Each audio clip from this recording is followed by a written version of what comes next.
नमस्कार, आज आपण बघणार आहे उपवासाचे पदार्थ। रेसिपी चालू करण्याच्या आधी तुम्हाला सगळ्यांना एक विनंती आहे की तुम्ही माझ्या चॅनलला अजूनपर्यंत सबस्क्राइब केलं नसेल तर सबस्क्राइब करा आणि व्हिडिओ संपूर्ण बघा। तर आज आपण इथं बनवतोय आप्पे उपवासाचे। तर त्यासाठी मी इथे एक वाटी भगर मिक्सरला अशी फिरवून घेतली होती। थोडी जाडसरच आहे, पूर्ण असं पीठ नाही बनवलेलं आहे। आणि एक वाटी साबुदाण्याचं पण मी असं जाडसर बारीक करून घेतलेली आहे, अशी पावडर, खूप अशी बारीक नाही केलेली आहे।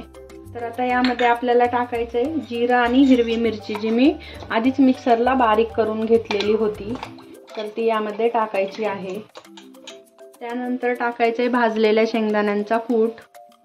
आता यामध्ये टाकायचं आहे 2 टेबलस्पून दही। त्यानंतर यामध्ये टाकायचं आहे चवीनुसार उपासाचं मीठ। आता हे सर्व काही व्यवस्थित मिक्स करायचं आणि यामध्ये लागेल तसं पाणी टाकायचं आहे आणि याचं छान असं बॅटर बनवून घ्यायचं आहे आपल्याला। आणखीन यामध्ये पाणी लागणार आहे, तर आणखीन यामध्ये पाणी टाकूया आणि याला व्यवस्थित असं मिक्स करून घेऊया। तर यामध्ये मी 1 ग्लास संपूर्ण पाणी टाकलेलं आहे। आता हे व्यवस्थित असं मिक्स झालेलं आहे। तर आता याला काय करायचं, आपण झाकून ठेवायचं आहे 10 मिनिटासाठी, म्हणजे हे व्यवस्थित असं मुरेल आणि याचे आप्पे छान होतील। त्यासाठी 10 मिनिटं झालेले आहे आणि पाहू शकता तुम्ही मस्त साबुदाणा आणि भगर छान असा मुरलेला आहे। तर आता यामध्ये आपण थोडंसं पाणी टाकून कन्सिस्टन्सी ऍडजस्ट करून घेऊया बॅटरची। आता याला व्यवस्थित मिक्स करून घेऊया। खूप जास्त पातळ नाही बनवायचं हे बॅटर, थोडं असं घट्टच पाहिजे। आता याला आपण व्यवस्थित मिक्स केलेलं आहे, पाहू शकता या पद्धतीची कन्सिस्टन्सी आपल्याला लागणार आहे बॅटरची। तर आता हे बॅटर अगदी आपलं परफेक्ट असं बनलेलं आहे। तर आता आपण याचे आप्पे बनवायला घेऊया। इथं मी गॅसवर आप्पे पॅन गरम होण्यासाठी ठेवलेला आहे। तर आता यामध्ये आपण सर्व ह्याच्यामध्ये तेल लावून घ्यायचं आहे सगळ्या होल्स मध्ये, म्हणजे आप्पे पॅनला चिकटणार नाहीत। तर थोडं थोडं यामध्ये आपण तेल टाकून घेऊया। आता हे तेल आपण व्यवस्थित असं सर्व बाजूंनी असं लावून घ्यायचं आहे। तर आता तेल लावून झालेलं आहे, भांड पण छान गरम झालेलं आहे। तर आता आपण यामध्ये जे आप्प्याचं बॅटर बनवलेलं आहे तर ते आपण यामध्ये टाकून घेऊयात।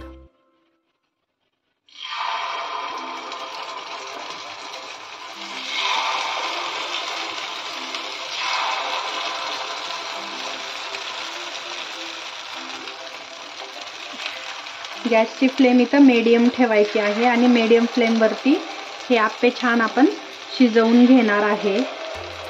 हाय हीट वर जर हे शिजवले तर आतून कच्चे राहतील आणि पटकन असे ब्राऊन कलर होतील, त्यामुळं आपण ह्याला मीडियम फ्लेम वरच शिजवून घेऊया। सर्व ह्याच्यामध्ये आपण बॅटर टाकलेलं आहे। तर आता आपण यावर झाकण ठेवायचं आणि एका बाजूने ह्याला चांगलं शिजवून घेऊया। 3 ते 4 मिनिटांनी बघू शकता छान असे आप्पे एका बाजूने सोनेरी व्हायला सुरुवात झाली आहे। तर आता आपण या स्टेजला ह्याला असं पलटून घेऊया। पलटवत असताना गॅसची फ्लेम एकदम लो करायची, म्हणजे काय होतं आप्पे करपत नाहीत।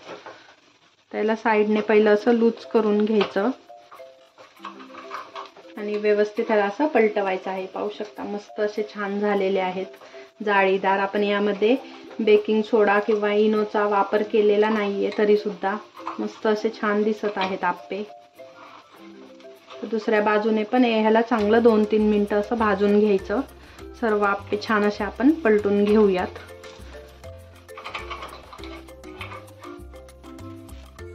सर्व आप्पे मी मस्त असे पलटून घेतलेले आहेत। तर आता हे मस्त दुसऱ्या बाजूने पण छान असे 2-3 मिनिटं आपण शिजवून घेऊयात, झाकण न ठेवताच। 2-3 मिनिटांनंतर पाहू शकता मस्त असे छान आप्पे आपले शिजलेले आहेत। दुसऱ्या बाजूने पण छान झालेले आहेत आणि आतमध्ये पण खूप छान असे शिजलेले आहेत। तर आता हे सर्व काही आपण एका प्लेटमध्ये काढून घेऊयात आणि राहिलेले पण आता असेच बनवून घ्यायचे आहेत। परत दुसरं भांडं बनवत असताना थोडंसं तेल लावायचं आप्पे पॅनला आणि बनवून घ्यायचे.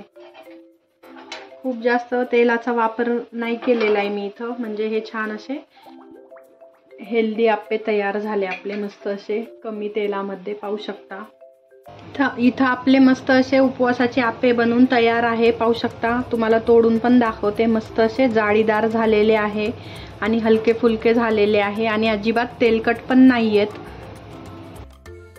आता आपण बघणार आहे मस्त असा उपवासाचा पौष्टिक लाडू. तर त्यासाठी मी इथं घेतलेले आहेत ओले खजूर 1 वाटी आणि काही काजू आणि बदाम घेतलेले आहेत. त्यानंतर थोडा गूळ घेतलेला आहे आणि थोडं तूप लागणार आहे. तर तुम्हाला जर गूळ नसेल घालायचा तर मग थोडंसं तूप घाला त्याच्यामध्ये, म्हणजे लाडू चांगले वळवता येतील. तर सगळ्यात आधी मी इथे एक पॅन ठेवलेला आहे. तर आता यामध्ये 1 मोठा चमचा तूप टाकायचा आहे.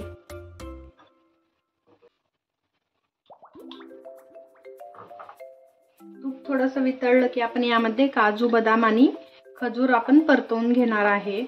संपूर्ण तूप इथं वितळलेलं आहे. तर आता यामध्ये आपण सगळ्यात आधी काजू बदाम टाकूया आणि मध्यम वातीवरती हे छान असे परतून घेऊयात.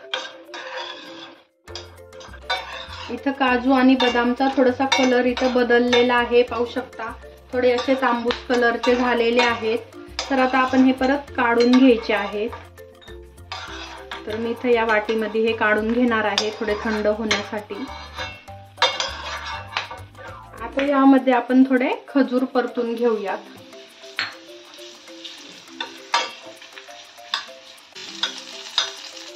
एक 2-3 मिनिटं हे खजूर चांगले असे परतून घ्यायचे आपण तुपामध्ये.